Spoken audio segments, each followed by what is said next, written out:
Amigos de la Caja de Pandora de los 40, una edición más de este su mágico programa, su paranormal programa.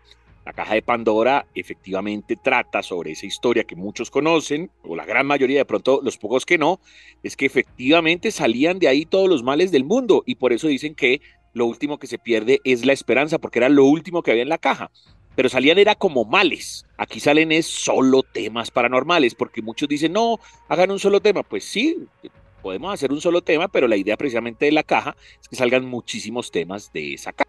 Y no solamente hoy, que es el programa radial, sino todos los martes, también en los live stream de 9 a 10 de la noche. El programa radial, como hoy, todos los domingos de 8 a 10 y cuando es festivo, lo mismo, pero el lunes. Y mi invitado de hoy es un crack, porque sabe de muchos temas, sabe del mundo del tarot, del ocultismo y demás. Es el gran Beto Acosta. Alberto, con las buenas noches, ¿cómo me le va? ¿Qué ha pasado? César, muy buenas noches.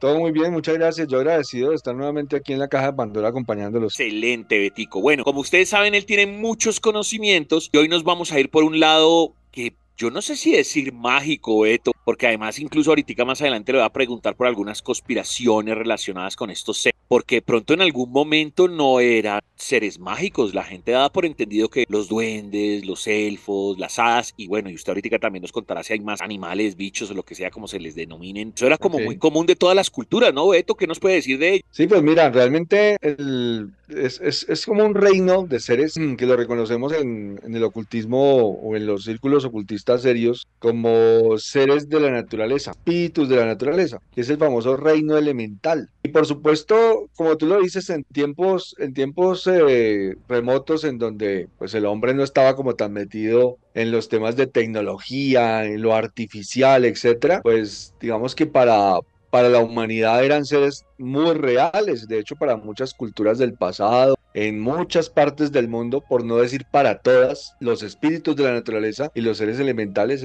son seres reales. Ahora, por supuesto, del tiempo de la artificialidad empezaron a pasar a lo que se llama la floresta mágica, ¿cierto? A los seres feéricos como la fantasía, los cuentos, etcétera. Pero como bien decimos, el hecho de que yo no esté viendo el sol no quiere decir que no esté brillando. El hecho de que en el tiempo presente hayan pasado al terreno de la fantasía no quiere decir que esos seres elementales realmente no existan o no sean reales. Ok, entonces usted acaba de dar precisamente en ese punto. Claro, nosotros, los centennials o las nuevas generaciones, generación Z, acostumbrados a este tema de los videojuegos, Señor de los Anillos, los Hobbits, entonces listo, piensan que es ese mundo, pero hace, no sé, 1000 años o qué sé yo, sí estaban ahí alguien los vio. Mire, aquí sí había unas hadas en este bosque. ¿Es así o cómo es el cuento? Efectivamente es así, digamos que para culturas que estaban muy inmersos en la naturaleza, cuando digamos que no teníamos o no se tenían casas tan artificiales, etcétera, pues los seres humanos sí estaban muy en contacto con los seres elementales. No podría decirte que efectivamente todos interactuaban con ellos de la misma manera, pero muy seguramente sí había más seres humanos que tenían contacto con seres elementales de lo que podría pasar hoy en día. Y tremendo. Bueno, empecemos ahora por las clasificaciones. Empecemos por el clásico, el duende. Ellos quiénes son, porque cuando a mí me dicen duende, automáticamente yo pienso es en Irlanda, pero de pronto usted me dice, no, duendes hay en Colombia, qué sé yo. Bueno, ¿cómo son ellos o qué? Sí, pues efectivamente, digamos que si los tuviéramos que clasificar, habría como cuatro categorías, ¿no? Los famosos cuatro elementos de la naturaleza: la tierra, el fuego, el aire y el agua. Y cada elemento representaría un conjunto de seres. Particularmente los duendes hacen parte de lo que llamaríamos los seres de la tierra. De hecho, la palabra también es duende, que viene del dueño de casa, ¿no? El duende casa. Pero realmente la palabra que se usa es gnomo, que viene de una raíz que es genomos, que significa el que vive dentro de la tierra. Entonces, estos seres, estos duendes o esos gnomos, tienen esa característica de ser seres que están asociados al elemento tierra. Y cuando uno piensa en los elementales, uno supone, bueno, pero estos seres, o sea, ¿qué propósito podrían llegar a tener? Y ahí hay un concepto bastante importante antes de, digamos que adentrarnos en los temas de los elementales específicos, José César, y es que estos seres tienen propósitos de creación, es decir, cuando nosotros miramos la naturaleza, nosotros simplemente damos cosas por sentados. Nosotros, los seres humanos, vivimos en algo que se llama el mundo de las consecuencias, ¿no? Entonces uno ve que crece un árbol, uno ve el árbol ahí creciendo, uno ve las flores creciendo, uno ve la naturaleza y uno da todo eso por sentado, pero no supone que detrás de toda esa creación haya inteligencias, haya seres trabajando a nivel creativo y particularmente la labor de los seres elementales es la creación de todos los entornos naturales en los diferentes elementos en los que la naturaleza se manifiesta. Estos duendes son de tierra, digamos que tienen mucho que ver con la pedrería, con las gemas, con los minerales, con todos, no solamente los valiosos como son el oro, que se les asocia mucho, sino tienen mucho que ver con todos estos elementos que se crean al interior de la tierra, en las profundidades, bajo las grandes presiones, los diamantes, los rubíes, los zafiros, etcétera, etcétera. Sin embargo, estos seres pues tienen esa característica de ser seres pequeños, ¿no? Y digamos que uno supone que les viene bien ser pequeños para vivir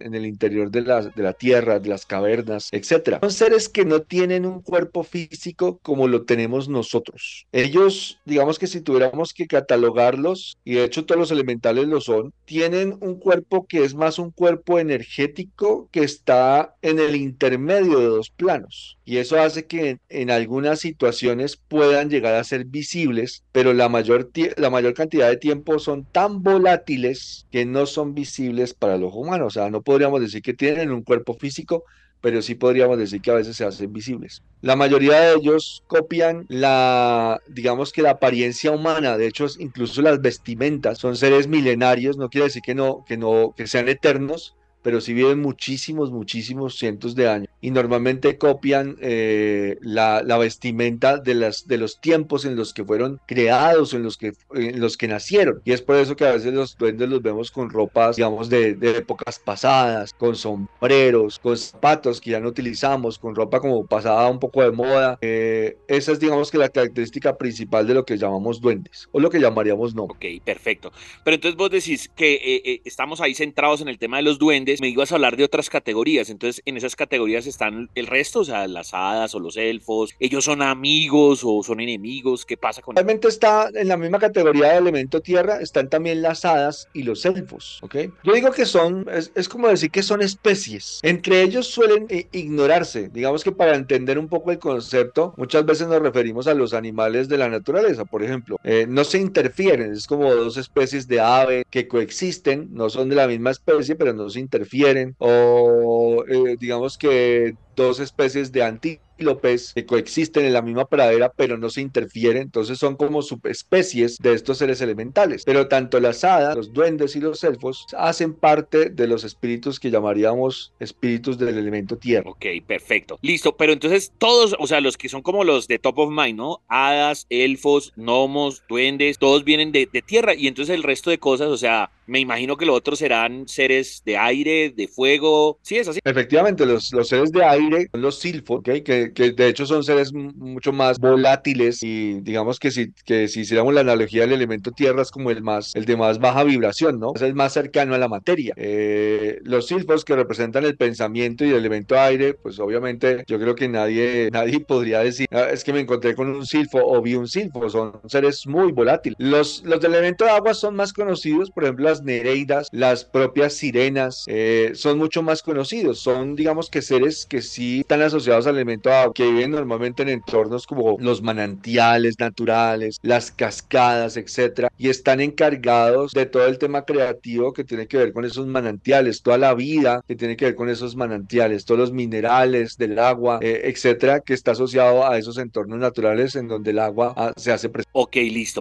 Ahora entonces ya los clasificamos, agua, tierra, son entonces como espíritus de la naturaleza, ya Beto nos explicó también como su tema de la creación. Ahora vamos a adentrarnos un poco más en algunas de estas características de los duendes y usted puede opinar en numerar la caja de Pandora a los 40. Y es como esas percepciones que tenemos porque Beto mencionaba como oro, diamante, entonces es ahí cuando se empiezan a tejer todas esas historias de que ellos son avaros, agresivos, y que solamente viven entonces por el dinero, aunque pronto no tanto porque igual se supone que su génesis era cuidar la tierra, o cómo es esta dualidad. Efectivamente, mira, ellos están muy asociados, pues obviamente al reino de los minerales y de la pedrería. Sin embargo, cuando vamos a catalogar un ser elemental digamos, en una personalidad, y muchas personas los identifican como seres malignos, realmente la naturaleza del ser elemental es más como la de un niño, que puede ser travieso, y particularmente los duendes y las hadas no son. Puede ser travieso, pero también puede ser cruel. Normalmente cuando queremos saber exactamente cuál sería algo muy parecido a la naturaleza de un elemental es ver un niño pequeño. Ellos digamos que no son ni buenos ni malos. Podría llegar a ser muy cruel. De hecho, sabemos muy bien que los niños pueden llegar a ser muy crueles en determinadas etapas, pero también pueden ser, pero también son muy inocentes. O sea, están en esa neutralidad de lo que puede llegar a ser. Diría que disfrutan mucho, sobre todo de las travesuras. No suelen disfrutar mucho de la presencia humana, es decir, no les gusta mucho la presencia humana porque nos perciben como seres muy destructivos. Y creo que realmente todos estaríamos de acuerdo que la mayoría o la gran mayoría de los seres humanos sí tenemos esa naturaleza destructiva. Sin embargo, su curiosidad, como la de un niño, es tan grande que no pueden, digamos que perder la oportunidad de acercarse a los humanos, sobre todo cuando los humanos entran en los entornos naturales muy llenos de bosques, muy florecidos, en donde estos seres seguramente habitan. O, digamos que no pierden la oportunidad de acercarse y, ¿por qué no?, de jugar alguna travesía que de pronto a un humano en una manifestación paranormal puede no parecerle tan gracioso. Ok, perfecto. Listo, el duende, entonces, porque yo preguntaba ahorita si el duende es exclusivo pues de Irlanda, porque entonces, claro, es el leprechaun, es el de la olla de oro y todo. Sí. Entonces, los otros duendes, ¿qué? ¿Son de esos colores? ¿Tienen de pronto otras motivaciones? ¿Son solamente duendes para cuidar la naturaleza? ¿O cómo sería ya la clasificación en específico de duendes por país? ¿O cómo sería ese rollo? Ok, mira, pues hay algo interesante y es como te decía, suelen copiar la fisonomía del humano y eso quiere decir que esa es la razón por la cual los duendes que son percibidos por seres humanos no se verán igual en las diferentes partes del mundo. Los duendes irlandeses, digamos los leprechauns, normalmente tienen sus vestimentas muy apropiadas a la época en la que nacieron en Irlanda. Trajes muy rurales, sombreros, etcétera. Mientras que, por ejemplo, los llamados chaneques en México tendrán una apariencia más hacia el ser humano de México en los años en los que nacieron. Y obviamente estamos hablando de seres que seguramente llevan en la Tierra cientos de años. Entonces podrían tener apariencias muy de personas también muy rurales, pero del área donde nacieron. Aquí los conocemos simplemente como duendes. En México se les conoce como chaneques. En algunas partes del Reino Unido se les conoce como los pixies. En Francia, por ejemplo, están los lutinos, los gobelins. Es decir, estos seres hacen parte de de las tradiciones antiguas de todas las partes del mundo, es decir, espíritus naturales deberían existir en todas las partes del mundo. Seguramente si exploramos en muchos otros países encontraríamos nuevas formas en las que las personas los perciben, también nuevos nombres en cómo las personas los reconocen. Ok, perfecto. Listo, entonces ya hemos hablado mucho de los duendes, ahora hablemos ahora de las hadas. Entonces las hadas es más cuidar el agua o deseos, porque también nos quedamos como dividíamos al principio cosas de la naturaleza y fantásticas, entonces nos quedamos como de pronto como en campanita y entonces nos quedamos de pronto que las hadas solo cumplen como deseos, como lo de la Cenicienta y eso, y a lo mejor ni siquiera cumplen deseos. ¿Cuál es entonces la función de las hadas o qué hacen ellas? Bueno, mira, las hadas, pues es claro que tienen una percepción femenina, ¿no? O sea, así como los duendes casi siempre tienen una percepción masculina, es decir, las personas que los ven dicen, yo vi algo como un niño o vi como un viejito muy pequeño con su gorra, etcétera. Las hadas normalmente son percibidas como seres femeninos, pero ese femenino no tiene que ver mucho con el género, ¿no? O sea, percibirlas como femeninos no es como percibirlas como mujeres, sino que tienen ese aspecto femenino. Está muy asociada sobre todo a la creación en lo que tiene que ver con las flores, con la fertilización de las flores, con la fertilización de los campos, están muy asociadas y ese es su propósito. Ellas las reconocemos como tú lo dices, como esas campanitas, ¿no? Como la campanita, la hada pequeñita, pero realmente a veces tienen manifestaciones de tamaño humano, ¿ok? O sea, hay muchas hadas que aparecen como si fueran seres humanos, o sea, antropomórficamente se manifiestan como si fueran seres humanos percibidos con esa esencia femenina. Todos los seres elementales y particularmente los duendes y las hadas tienen lo que nosotros llamamos, y tú lo mencionas, magia, o sea, son seres mágicos. Pero realmente, ¿qué quiere decir que sean seres mágicos? Y lo dije al comienzo, sus propósitos y su gran labor en este mundo es la creación. Ellos como viven en ese mundo que no está, digamos, tan cerca de lo material, pero sí está en lo energético, tienen la gran capacidad de la manifestación inmediata o de la manifestación. O sea que en sus propios mundos, todo lo que quieren crear, inmediatamente lo crean. De hecho, la percepción que ellos tienen de los seres humanos es aprender a concentrarse. A ellos les cuesta mucho, son muy volátiles, pero en manifestación ellos nos llevan años luz en los temas de manifestación y de creación. Y es por eso que los percibimos como seres mágicos, o sea, sí pueden hacer encantamientos, de hecho disfrutan mucho, por ejemplo, siempre, no sé si has escuchado que la gente dice, no, me escondieron la cosa, me escondieron esta cosa, me la cambiaron de lugar, debo Sí, tener un duende, ¿cierto? O sí. debe ser una hada que me cambió, me cambió esto de lugar. Realmente disfrutan mucho no de esconder las cosas, sino de hacerlas no visibles para el ser humano. Y se divierten mucho haciendo las cosas no visibles. Entonces uno decía, no, pero yo tenía mi celular acá, ahora no lo encuentro y después de que lo busco por toda la casa, vengo y lo encuentro en donde lo dejé. Yo digo, pero yo ya lo hubiera buscado ahí y no estaba. Entonces tienen un gran poder de manifestación. Qué bien que toque eso, Betico, porque como veníamos de todo el cuento de la historia y de la naturaleza, pues entonces ¿en qué momento se volvieron como urbanos? Porque si usted me dice esa historia pues sucede en una cabaña o de pronto en un pueblo, pues normal que un duende entre en la casa del pueblo y se lleve las cosas. Pero ya cuando se habla de duendes en apartamentos, duendes en Nueva York, duendes como en sitios urbanos, o entonces esos ya no son duendes, sino sí son fantasmas, Beto. Bien, yo tendría que decir que existe la probabilidad de que no fueran duendes, pero no voy a descartarlo, es decir, los asociamos muchos a los entornos naturales, pero como te había dicho, digamos que en sus líneas evolutivas se han venido acercando mucho, con mucho interés a los seres humanos. Eso quiere decir que ya podríamos percibirlos en otros entornos. Tengo que decir que ellos tienen la capacidad de manifestarse o de moverse en lo que nosotros consideramos el espacio-tiempo de manera inmediata a la velocidad del pensamiento. Eso quiere decir que para ellos no es ningún problema estar en mi apartamento y estar en su entorno rural, en su entorno natural, a la velocidad del pensamiento. No es una limitación para este tipo de seres, esos desplazamientos. No es como para nosotros que tenemos que desplazarnos y el tiempo, etcétera, etcétera. Entonces para ellos no es una limitación. Ellos pueden estar en nuestro entorno acercándose a nosotros con algún tipo de propósito, ya sea por curiosidad o ya sea por aprendizaje. Entonces sí pueden haber duendes en apartamentos y sí pueden haber duendes en entornos urbanos. Los elfos, ¿ellos quiénes son? El elfo, lo primero que también piensas es en el Señor de los Anillos y me imagino como un tipo combativo, como exacto, como en búsqueda como de guerra y eso, pero no sé, de pronto hacen otras cosas. Ellos, digamos que los reconocemos como seres elementales de formas muy bellas, además muy pequeñitos. Digamos que la manera en la que se manifiesta sí difiere mucho de lo que reconocemos, digamos, en los cuentos de hadas. Normalmente se manifiestan en forma de mariposas muy pequeñitas, muy etéreas, muchas veces, por ejemplo, en forma de mariposas blancas, etcétera. Vive muy cerca de las flores. Ellos, los elfos, no tienen cuerpos o no suelen tener cuerpos antropomorfos como otros elementales, pero sí a veces se los ve como figuras femeninas o figuras masculinas. Ellos sí se ven de los dos.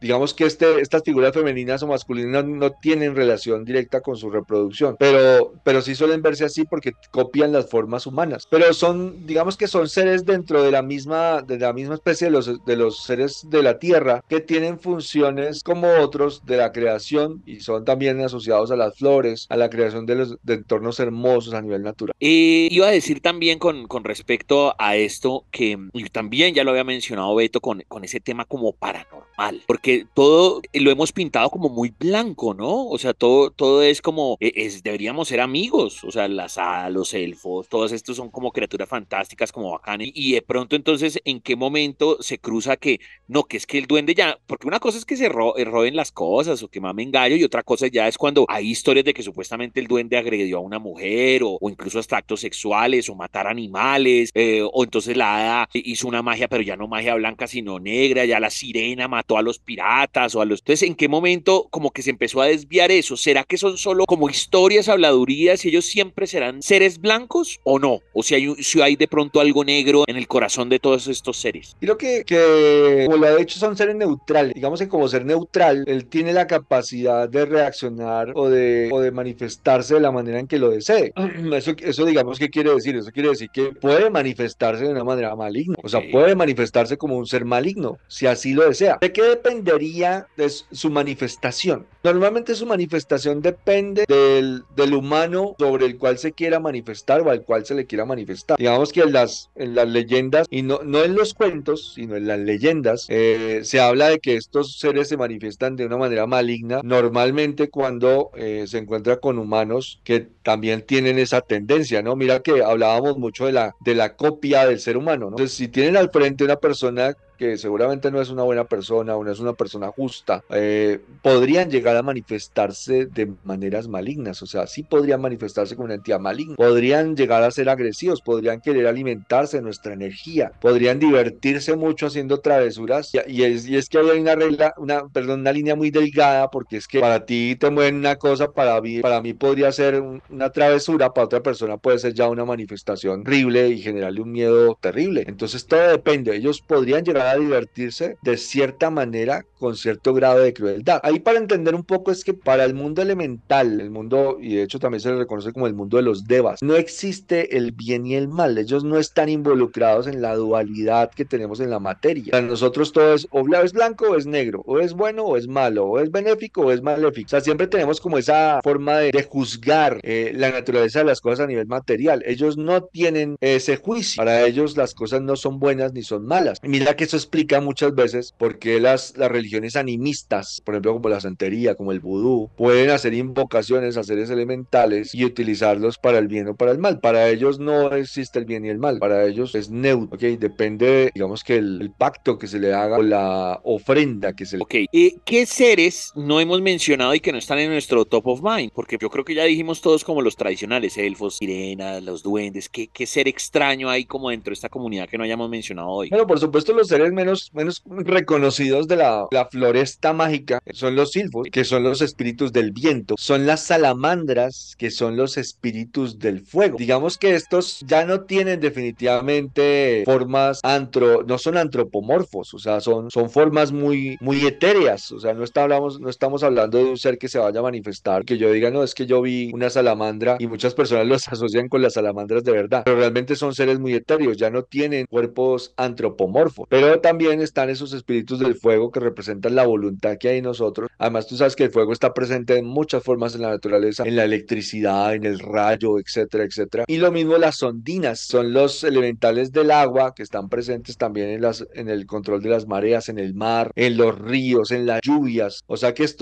por ejemplo, los silfos y las ondinas serían muy responsables, por ejemplo, de la lluvia que necesita la tierra, de las tormentas, de todos los fenómenos atmosféricos. O sea, todos estos elementales están asociados a la creación de ese tipo de acontecimientos en la naturaleza. Ok, ahí estamos refiriéndonos a como a control clima, de fenómenos meteorológicos. Los animales, entonces ya me estoy pintando también un poco como Aquaman, como si incluso Aquaman de pronto, y hasta de pronto fuera, si existiese y fuera también como amigo de ellos, porque me imagino, ya sea para bien o para mal, porque Beto acaba de decir que son neutrales, pero si se emberracan, pues se emberracan, no sé. Entonces el duende no atacó precisamente a la persona, pero mandó un enjambre de abejas y mató a alguien. Sí, ellos también tienen entonces ese control sobre los animales. Claro, tienen cierto grado de control sobre el elemento que gobiernan.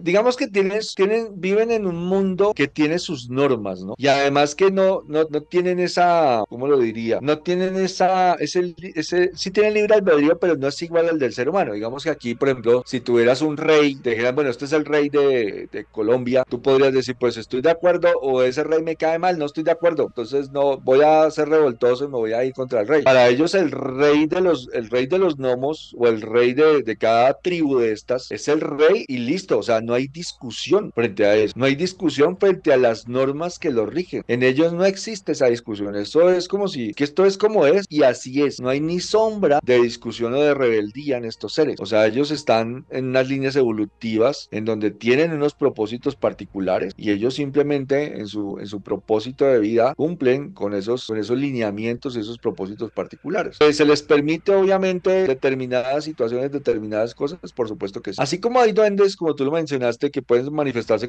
de maneras malignas, también hay muchas historias de duendes y de seres elementales que se manifiestan de formas muy benignas.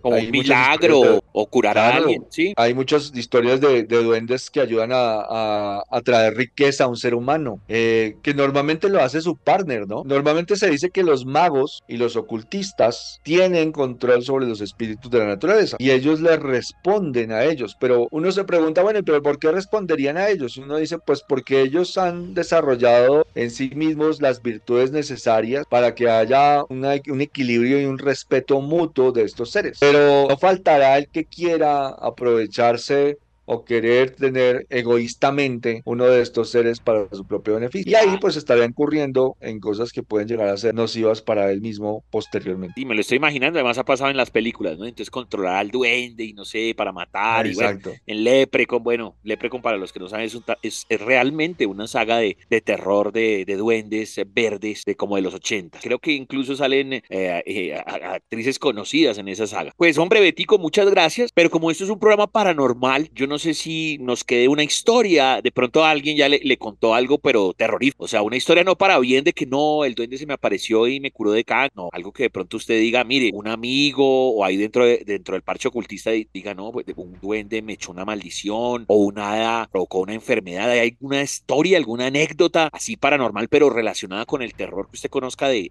alguien? Pues mira, hay varias historias. Yo de hecho he tenido acercamientos con estos seres en un par de ocasiones. De hecho, hace un par de días uno de mis hermanos también vio el mismo que yo vi, porque dio la casualidad que estábamos en el mismo sitio. Y es un duende, o sea, literalmente es un duende. Tuvimos la percepción yo muchos años atrás y él en estos días dijo, oye, acabo de ver pasar un niño, algo rojo. Y yo le dije, pues ese es el duende que yo vi y estábamos en el mismo sitio. Sin embargo, digamos que ahí no hay, digamos, mayor historia que el avistamiento, la percepción de este ser. Hay una práctica muy común y yo no sé si la has visto, y es que muchas personas ahora compran duendes. No sé Ah, si lo has visto sí. por ahí. Y les dan trago y toda la vaina como para suerte y otras cosas y como Eh, que cobran vida, ¿no? Exactamente, y de hecho, no solamente hay unos que compran el duendecito y Ujú. les dicen cómo activarlo, y hay otras que, digamos, magos o brujos les venden el duende ya con el duende, o sea, se lo venden como activado. Pues realmente lo que hacen es rituales de invocación a entidades que no necesariamente son duendes y las asocian pues con los muñequitos. Sin embargo, la historia que yo conozco son historias de personas que han traído estos duendes y que realmente no han tenido la manifestación que ellos han querido. Pero yo creo que no han tenido la manifestación que ellos esperaban, sino se han manifestado de manera maligna. O sea, que han empezado a pasar dificultades, ruidos en las casas, objetos que se cambian de lugar, pesadillas, ¿cómo se llama esto? Parálisis del sueño, etcétera. Y es porque muy seguramente las entidades que han asociado a estos muñequitos, pues no son espíritus naturales, pueden ser otro tipo de entidades incluso oscuras. Entonces, a mí me parece que ahí hay que tener mucho cuidado. A mí me parece que es una práctica en donde, como todo, hay que saber, hay que investigar, hay que entrar con la emoción, la voluntad y la intención adecuada para que nuestra relación con estos seres naturales sea armónica. Es lo que se espera, que nosotros podamos convivir armónicamente con aquellos seres que están detrás de todo lo que disfrutamos de esta naturaleza, en ese mundo que llamamos el mundo de las causas, en donde todo tiene lugar. Nosotros solamente vivimos en el mundo de las cosas. Tremendo, pues muchísimas gracias, Betico. Recuerden 33 Alberto Acosta en Twitter, Alberto.acosta A en Instagram, los fines de semana, es decir, los viernes, está con la radio Paranoid, ¿no? Y paranormal, siete Paranoid, treinta de la noche de los viernes. exacto. ¿Qué se me queda también para la despedida, Betico? Pues para que usted le mande un mensaje a los oyentes y no sé, se me quedó alguna red social o algo. Pues yo los invito particularmente a quienes estén interesados a comprar mi libro. Lo encuentran en Amazon, se llama Diario de un ocultista, escrito por Alberto Acosta Arévalo. Es un libro muy interesante, entonces me gustaría que se asomaran por allá por Amazon, y aquellos que son buenos lectores tuvieran la oportunidad de leer este libro y tenerlo en su biblioteca. Y agradecerte, viejo César, por todo. Yo encantado, como siempre, que me invites a tu programa, La Caja de Pandora. Un saludo y un abrazo para todos. Muchísimas bendiciones. Es Beto Acosta, hoy hablando de estos seres elementales, de estos duendes. Obvio, es un tema inacabable. Hoy tratamos de hacer una radiografía muy rápida, pero creo que salió fantabuloso. Y todo esto sucede en la caja de Pandora de los 40.